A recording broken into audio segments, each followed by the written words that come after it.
La France est une nation de scientifiques. On ne s'en rend pas forcément compte, mais beaucoup d'avancées médicales, physiques ou chimiques ont été réalisées par des Français. On peut par exemple citer Louis Pasteur, Antoine Lavoisier, ou encore le couple de physiciens Pierre et Marie Curie.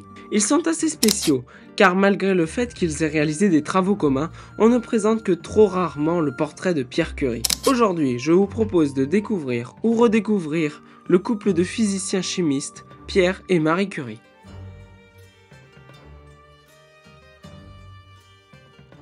Pierre Curie naît le 15 mai 1859 à Paris. Il est le fils d'Eugène Curie et de Sophie-Claire Despouilles. Son grand-père était Paul Curie, docteur en médecine homéopathe. Il est d'ailleurs le descendant direct de Jean Bernoulli, savant et mathématicien valois. Durant son enfance, il est instruit par ses parents. En novembre 1877, il s'inscrit à la faculté des sciences de Paris. À 18 ans, il passe brillamment sa licence en sciences physiques. Il prend ensuite, en janvier 1878, le poste de préparateur au laboratoire d'enseignement de la physique Paul Dessin, l'un des deux professeurs du cours de physique de cette faculté. 2 années plus tard, il est nommé préparateur et mène des études de rayonnement du corps, ainsi que les propriétés des cristaux. En 1880, ils mettent en évidence l'effet piézoélectrique. De nom, ce mot paraît bien complexe. En réalité, il s'agit d'un effet très utilisé au quotidien, comme en 1883, il devient préparateur puis chef de travaux dans la nouvelle école municipale de physique et de chimie industrielle de la ville de Paris auprès du professeur Fernand Domé.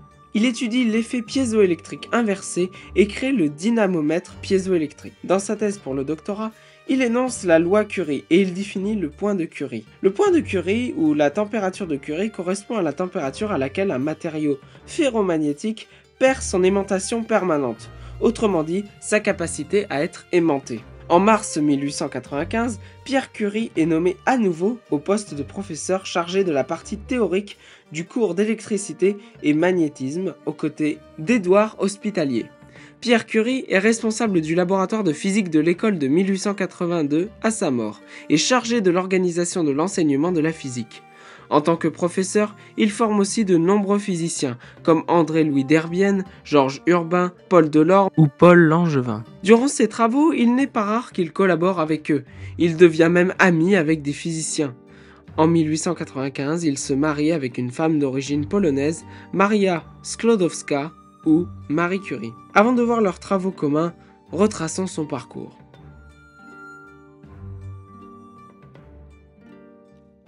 Maria Sklodowska naît le 7 novembre 1867 dans le royaume de Pologne. Son père est issu d'une famille noble. Il est professeur de mathématiques et de physique. Sa mère est institutrice. Elle va connaître une enfance difficile. En l'espace de 2 années, elle va perdre sa sœur et sa mère. Elle va alors se réfugier dans les études. Elle obtient ainsi son diplôme en fin d'études secondaires avec la médaille d'or. Elle souhaite ensuite faire des études supérieures, ce qui est impossible à cette époque en Pologne. Elle intègre donc l'Université Volante, une organisation clandestine qui pratique l'éducation des masses en polonais en réaction à une politique de russification. Puis en 1891, elle part à Paris où elle est hébergée par sa sœur et son beau-frère et s'inscrit à la faculté des sciences pour des études de physique. En juillet 1893, elle est reçue première de sa promotion de licence de physique. Et c'est en 1895 qu'elle se marie avec Pierre Curie.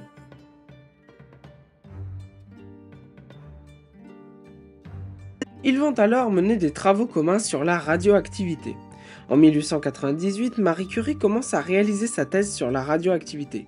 D'ailleurs, c'est cette année-là qu'ils emploient pour la première fois le terme de radioactivité et annoncent la découverte de 2 radioéléments, le polonium et le radium. Marie Curie étudie les rayonnements produits par l'uranium.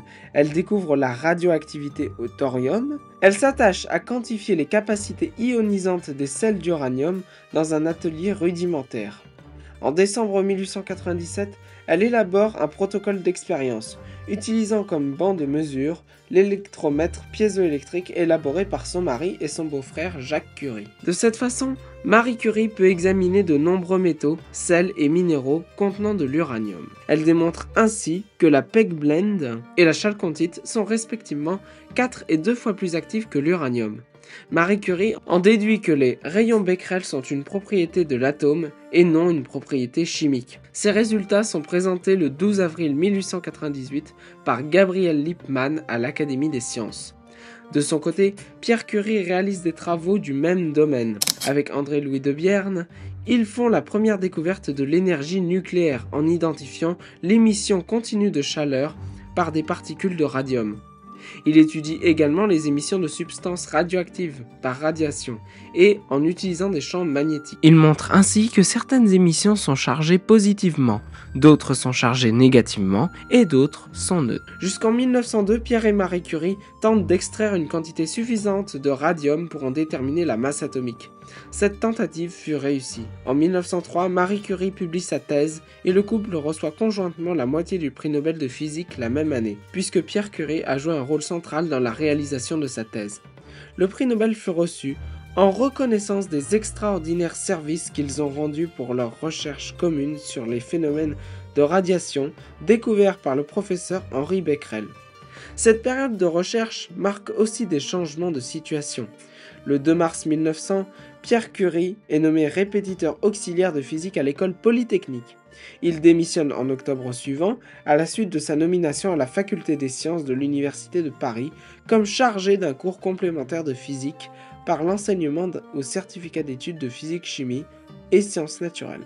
En octobre 1904, après l'obtention du prix Nobel, il est nommé professeur titulaire d'une nouvelle chaîne de physique générale à la faculté et obtient la construction d'un laboratoire dans la cour de l'annexe de la faculté dédié au certificat PCN. Il est enfin nommé membre de l'Académie des sciences en 1905. Pour Marie Curie aussi, la situation évolue. Entre 1898 et 1902, elle reçoit 3 fois le prix Guénière pour ses travaux sur les propriétés magnétiques des métaux. Cependant, un tragique événement va bouleverser la vie du couple. Le 19 avril 1906, à l'âge de 46 ans, Pierre Curie décède dans un accident de la route. Mais vous connaissez Marie Curie et sa capacité de résilience. Elle va en réalité, malgré le décès de son mari, continuer ses travaux. À la suite de la mort de Pierre Curie, Marie Curie devient la première femme en France directrice d'un laboratoire universitaire. Elle est chargée du cours le 1er mai 1906 en remplacement de Pierre Curie, devenant de facto la première femme professeure à la Sorbonne. Sa leçon inaugurale a lieu le 5 novembre 1906 avec des journalistes, des artistes, des personnalités politiques et des femmes du monde. Le journal publie à cet événement ceci. Si la femme est admise à donner l'enseignement supérieur aux étudiants des deux sexes, où sera la prétendue supériorité de l'homme mâle ? En vérité, je vous le dis, le temps est proche où les femmes deviendront des êtres humains. Elle est nommée le 16 novembre 1908 professeure titulaire de la chaire. Qu'est-ce que la chaire ? C'est l'ancien nom de la physique générale et radioactive. En parallèle de tous ses travaux, elle continue ses recherches. En 1910, avec André-Louis Debierne, elle parvient à isoler 1 gramme de radium sous forme de métal pur. La même année, elle publie le traité de radioactivité. En 1911, elle participe au congrès Solvay, organisé et financé par le chimiste industriel Solvay. Ce congrès réunit de nombreux physiciens, tels que Max Planck, Ernest Rutherford ou encore un certain Albert Einstein. Elle est d'ailleurs la seule femme de ce congrès. Néanmoins, elle va devoir cette année-là faire face à un scandale de liaison extra-conjugale. Le 8 novembre 1911, elle reçoit un télégramme lui indiquant qu'elle a reçu le prix Nobel de chimie en reconnaissance des services pour l'avancement de la chimie par la découverte de nouveaux éléments, le radium et le polonium, par l'étude de leur nature et de leurs composés. Malgré la suggestion du comité Nobel de ne pas venir chercher le prix en Suède en raison des pressions politiques ainsi que le scandale qui la couvre, elle choisit de s'y rendre le 10 décembre 1911, à Stockholm donc. Elle est la première personne à obtenir 2 prix Nobel, un en physique et un en chimie. Elle va cependant prendre un peu de retard. En effet, les médecins découvrent que Marie Curie, affaiblie par les événements de l'année 1911, est atteinte d'une maladie rénale. Elle subit alors une opération chirurgicale, puis une longue convalescence, pendant laquelle d'autres physiciens, à la suite de ces découvertes, continuent à faire la lumière sur le fonctionnement de l'atome. En 1911 commence la construction de ce qui deviendra l'Institut Curie, à ce moment Institut au radium, proposé par le directeur de l'Institut Pasteur, Émile Roux. Le laboratoire réunit 2 laboratoires aux compétences complémentaires, le laboratoire de physique et de chimie de Marie Curie et le laboratoire Pasteur axé sur la radiothérapie dirigé par Claudius Regaud. Ce laboratoire fermera malgré tout avec la guerre et la mobilisation. La Première Guerre mondiale fut l'un des conflits les plus meurtriers de l'histoire de l'humanité, avec plus de 10 millions de morts. Marie Curie utilise donc ses découvertes au service de la santé des soldats. Ce n'est qu'à partir de novembre 1918 que Marie Curie récupère son poste au laboratoire. Ce laboratoire va connaître encore des difficultés financières jusqu'en 1920. Les travaux de Marie Curie ont eu un impact sur ses contemporains. Après la découverte des vertus thérapeutiques du radium pour la lutte contre le cancer, le radium connaît un vif engouement littéraire et surtout industriel au point d'être utilisé dans la vie courante. En 1921, suite à une donation de 100 000 $ américains, elle se rend aux États-Unis pour acheter 1 gramme de radium à l'Institut. Très sollicitée, elle voyage avec Albert Einstein dans la Commission internationale de coopération intellectuelle. Le 4 juillet 1934, Marie Curie décède d'une leucémie provoquée par une trop grande exposition au radium. Leur descendance eut aussi un grand impact sur la communauté scientifique, notamment Frédéric Julio Curie avec sa découverte de la radioactivité artificielle. On le voit donc, Pierre et Marie Curie ont révolutionné la science, notamment dans le domaine de la physique nucléaire et de la chimie. Mais on ne se rend pas forcément compte de comment ces découvertes ont concrètement impacté notre quotidien. Le nucléaire est aujourd'hui énormément utilisé dans le domaine de la médecine pour détecter une maladie comme des diverticules. Il peut aussi être utilisé contre les cancers. Le nucléaire permet de produire de l'électricité décarbonée et à profusion. Il est également utilisé pour les radios. Tout cela est un héritage des travaux de Pierre et Marie Curie, et ils nous ont permis d'avoir le confort que nous possédons. Soyons-en reconnaissants. Merci beaucoup d'avoir regardé cette vidéo, n'hésitez pas à la liker si elle vous a plu, et à vous abonner pour en avoir d'autres. À la prochaine!